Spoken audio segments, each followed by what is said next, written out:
بات کریں گے ملتان کی۔ ملتان میں عید کی تیاریاں عروج پر پہنچ گئی۔ کپڑوں، جوتوں اور میچنگ جیولری کی خریداری کے ساتھ ساتھ خواتین کی جانب سے ہاتھ سے بنی سوئیاں بنانے کا سلسلہ بھی جاری ہے، جو لذت اور ذائقے میں اپنی مثال آپ ہیں۔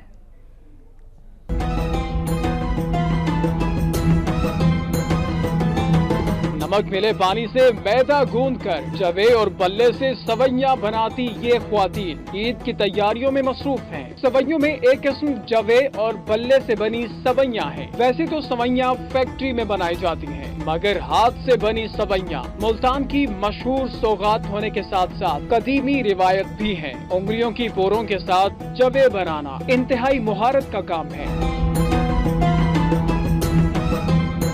جوے اور سوئیاں بنانے کے بعد مرحلہ آتا ہے ان کے سوکھنے کا، جس میں سوئیوں کو بانس پر لٹکا کر دھوپ میں رکھ دیا جاتا ہے۔ عید کی خوشیاں سوئیوں کے بغیر ادھوری ہیں۔ میٹھی عید پر ویسے تو بازار میں انواع و اقسام کی سوئیاں دستیاب ہوتی ہیں، مگر ہاتھ سے بنی ان سوئیوں کا محبت بھرا ذائقہ عید کی مٹھاس میں مزید اضافہ کر دیتا ہے۔